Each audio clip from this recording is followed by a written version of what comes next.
Bismillahirrahmanirrahim. Assalamualaikum warahmatullahi wabarakatuh. Ketemu lagi dengan saya, Endah Wening. Kali ini kita akan bahas tentang fungsi pendistribusian dan metode distribusi.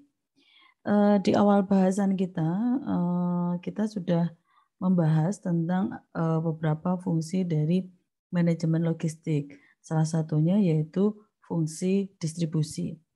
Nah, fungsi distribusi ini sebenarnya berkaitan erat dengan manajemen distribusi dan transportasi ya.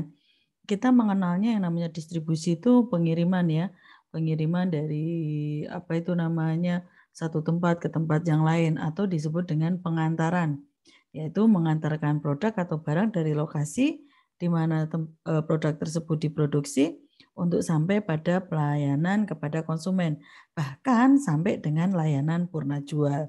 Kita mengenalnya istilah distribusi seperti itu. Nah, kalau bisa digambarkan seperti ini, tadi juga ada gambar ya yang menjelaskan itu. Nah, sebenarnya yang namanya distribusi logistik itu berkaitan erat dari proses manajemen logistik itu sendiri ya, dari perencanaan, pengadaan, penyimpanan, kemudian distribusi. Di pertemuan-pertemuan sebelumnya, di video-video sebelumnya kita sudah belajar tentang apa itu perencanaan, apa itu pengadaan, terus kemudian bagaimana penyimpanannya. Nah, sekarang kita akan belajar tentang distribusi. Nah, distribusi itu apa sih ya?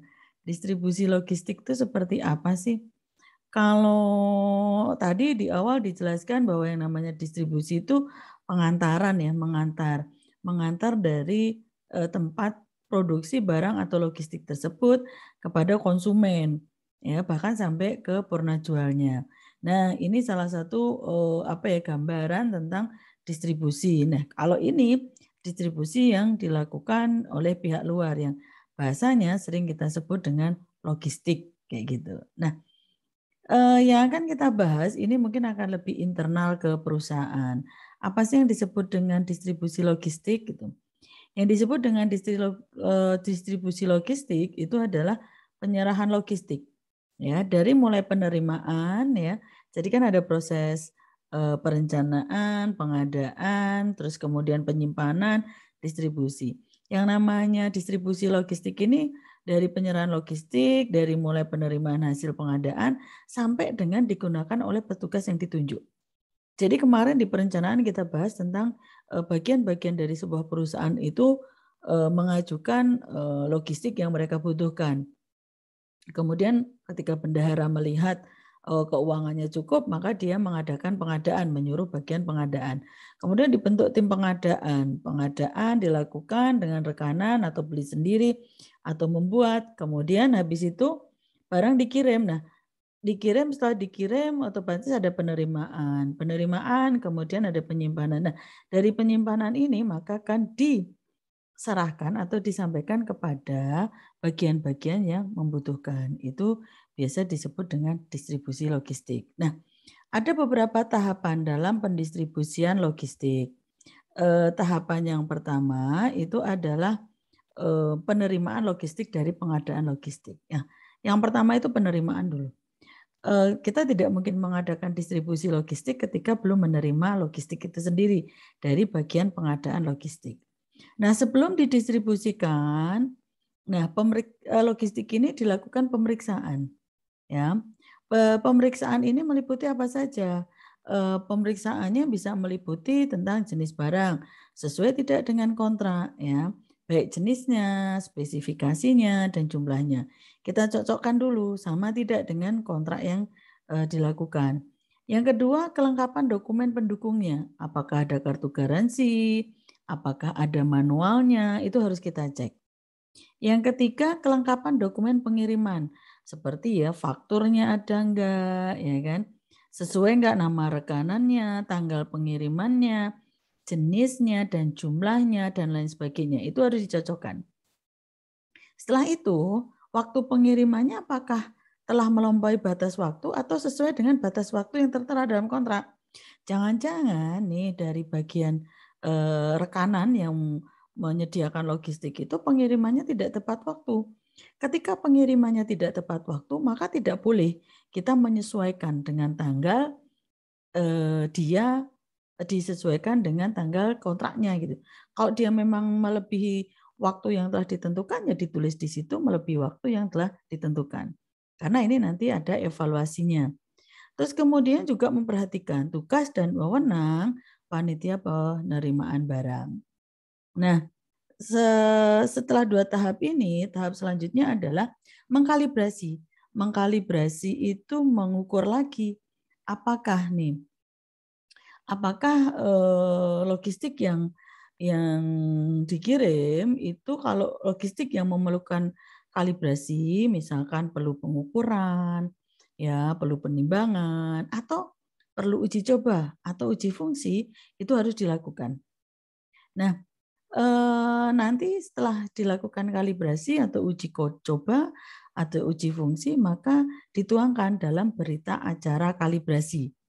Nah, dan ingat, kalibrasi ini harus dilakukan oleh institusi yang berwenang atau kalau di perusahaan yang memiliki sertifikasi kalibrasi. Jadi tidak semua orang sembarangan bisa melakukan yang namanya kalibrasi. Yang keempat adalah menyusun berita acara penerimaan barang. Nah, tadi di berita acara penerimaan ini nanti ada beberapa dokumen yang harus dipenuhi tentang tadi kesesuaian dengan pemesanan, kemudian disesuaikan sesuai enggak dengan pengiriman gitu. Yang kelima yaitu menyerahkan seluruh logistik dari rekanan. Jadi bagian pengadaan akan menyerahkan seluruh logistik yang diterima dari rekanan. Kemudian tahap selanjutnya, maaf ini angkanya tidak ditulis ya. Jadi tahap selanjutnya itu adalah distribusi logistik ke masing-masing bagian yang membutuhkan sesuai dengan usulannya. Kemarin di perencanaan itu kan disesuaikan dengan usulan dari masing-masing departemen atau lembaga atau bidang, atau kalau di rumah sakit bangsal atau poli yang membutuhkan logistik.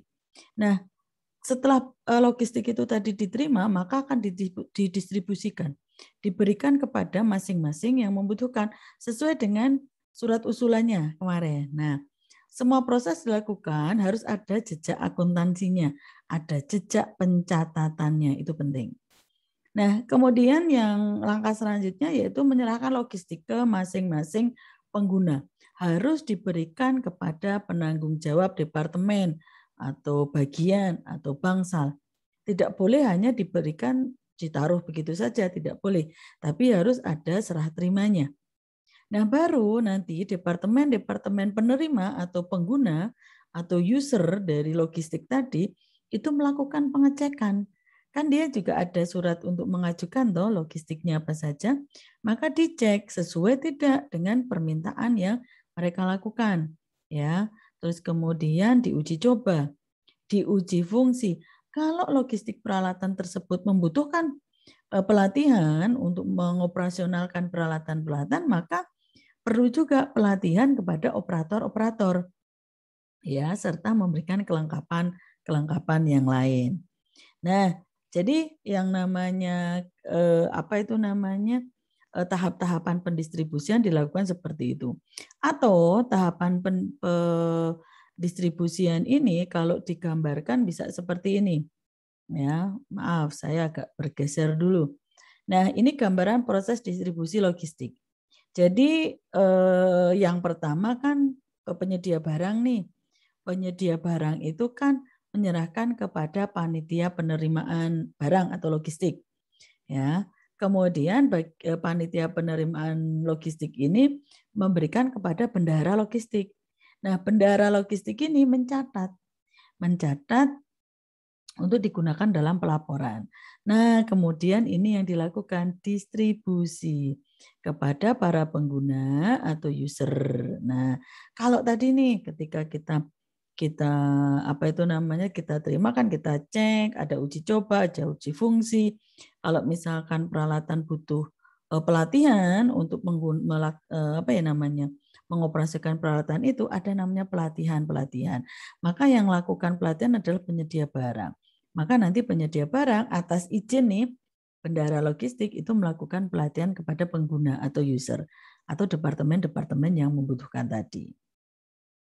Nah, ini logistik ya, namanya pencatatan. Nah, dalam kegiatan logistik itu kita tidak terlepas dari yang namanya mencatat. Karena apa? Ini nanti digunakan sebagai pelaporan dan disinilah salah satu alat kontrol kita dalam melaksanakan manajemen logistik. Nah, maaf. Kemudian, nah ini pencatatan itu pun bukan hanya pencatatan dalam konteks menggunakan buku tulis atau pencatatan manual secara manual. Tapi pencatatan itu juga bisa dilakukan dengan aplikasi atau maaf, dengan sistem komputer. Itu bisa dilakukan. Nah, ini tergantung besar kecilnya dan kemampuan perusahaan untuk melakukan biaya apa ya namanya, maaf, mengeluarkan biaya itu. Nah, di proses distribusi itu banyak dokumen-dokumen yang perlu yang perlu diperhatikan atau dibuat. Nah, ini Ibu nanti akan menggambarkan pendokumentasian proses distribusinya. Itu kegiatannya apa, terus dokumen yang dibutuhkan apa gitu. Kegiatan yang pertama adalah semua logistik yang diadakan harus melalui dan diterima oleh panitia pengadaan barang. Tadi kalau di bagan itu kan dari apa itu namanya rekanan yang menyiapkan barang itu diserahkan ke bagian pengadaan. Nah, di bagian pengadaan itu kan menerima barang atau logistik. Nah, apa yang dokumen apa saja yang dibutuhkan di sana? Yang pertama adalah kopi kontrak. Ini kan kontrak ya, memberi kontrak pengadaannya. Terus kemudian faktur pembelian itu juga harus ada. Kemudian surat jalan pengiriman, berita acara penerimaan barang. Nah, dokumentasi ini itu perlu diperhatikan. Nah, ini sebelum Ibu lanjutkan. Nah, ini salah satu proses distribusi secara sederhana. Nanti di setiap bidang-bidang usaha itu sedikit berbeda. Tapi minimal ketika Anda menguasai ini, Anda ketika akan melakukan kegiatan pendokumentasian proses distribusi di masing-masing perusahaan itu akan menjadi lebih mudah. Nah, ini kegiatan yang pertama. Kegiatan yang kedua itu adalah kegiatan penerimaan logistik. Nah, sebenarnya sebelum panitia penerimaan barang tadi menerima logistik yang diserahkan, itu terlebih dahulu timnya itu melakukan pemeriksaan logistiknya. Jadi sebelum diserahkan itu, sebelum diterima gitu ya, artinya kan diserahkan nih dari rekanan. Kemudian oleh panitia penerimaan barang itu kan dicek dulu. Pengecekan secara cermat ya. Tadi ada kalibrasi, ada segala macam. Nah, itu nanti dokumen yang dibutuhkan yang pertama kopi kontrak. Kopi kontrak itu dokumen kontraknya itu mana? Karena nanti itu yang digunakan sebagai landasan untuk memeriksa. Kemudian faktur pembelian itu nanti digunakan untuk pencocokan. Surat jalan, ya surat jalannya juga dibutuhkan dan juga berita acara penerimaan barang. Nah, ini kegiatan yang kedua. Kegiatan yang ketiga apa? Mengkalibrasi. Tadi yang dicocok-cocokkan nih. Kemudian kegiatan yang ketiga adalah mengkalibrasi. Mengkalibrasi untuk jenis logistiknya yang perlu kalibrasi. Kalau tidak perlu kalibrasi ya tidak dilakukan kegiatan kalibrasi. Habis itu ada uji coba alat gitu. Kalau logistiknya bentuknya alat, uji coba fungsi. Nah, kemudian hasil kalibrasi, hasil uji coba, uji fungsi ini dituangkan dalam berita acara kalibrasi dan dilakukan oleh jelas tadi institusi yang berwenang atau yang memiliki sertifikat tentang kalibrasi. Terus dokumen apa yang dibutuhkan dalam kegiatan ini? Yang dibutuhkan yang pertama sertifikat kalibrasi. Itu kalau kalibrasinya dilakukan oleh pihak internal perusahaan. Jadi orang yang melakukan kalibrasi itu harus punya sertifikat kalibrasi. Terus yang kedua ada berita acara uji coba, yang ketiga ada berita acara uji fungsi. Apakah kegiatan ini dilakukan di semua perusahaan? Belum tentu. Ada yang mungkin kalibrasi aja, ada yang mungkin uji coba saja, mungkin uji fungsi saja, atau mungkin ketiga-tiganya. Gitu.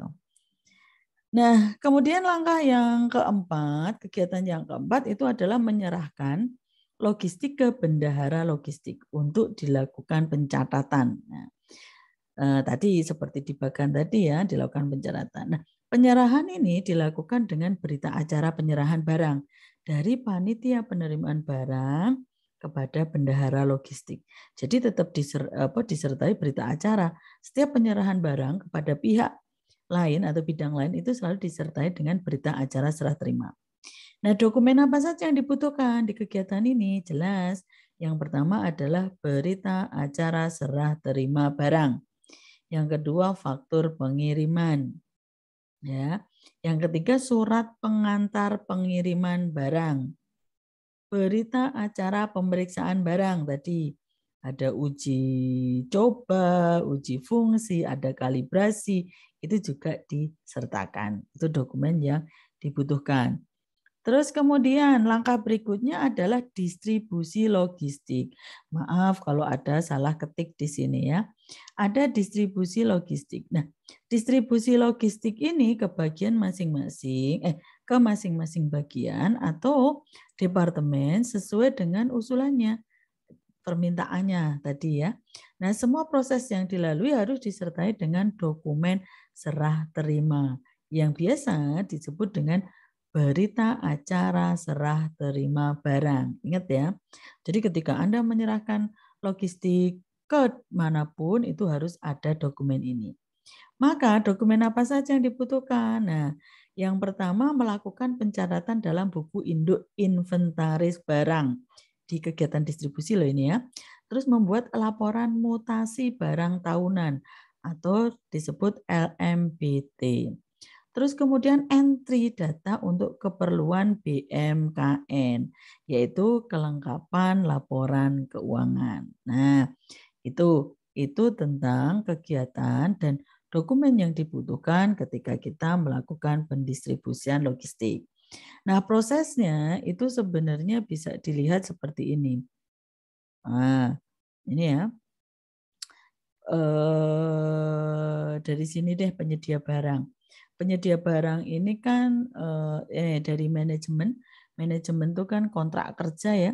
Kontrak kerja, kemudian penyedia barang itu melakukan kontrak kerja dengan manajemen. Nah, baru penyedia barang itu kirim barang ke panitia penerimaan. Nah, A, B, C, D ini merupakan dokumen yang dibutuhkan. Ada kontrak, faktur, surat jalan gitu kan. Berita acara D itu berita acara. Mohon maaf kalau ini tidak kelihatan.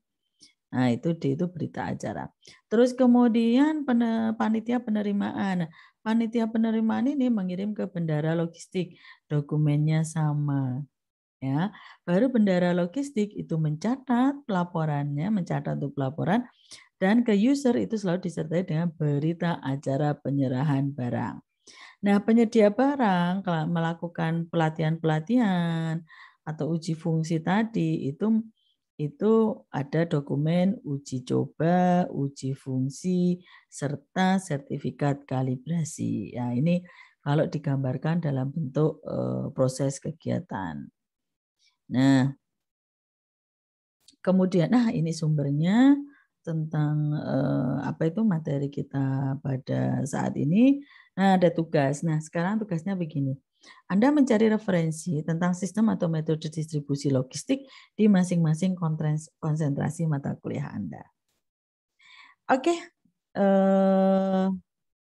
itu dulu yang bisa Ibu sampaikan ya. Ada kurang dan lebihnya saya mohon maaf ya. Semoga bermanfaat ya. Assalamualaikum warahmatullahi wabarakatuh.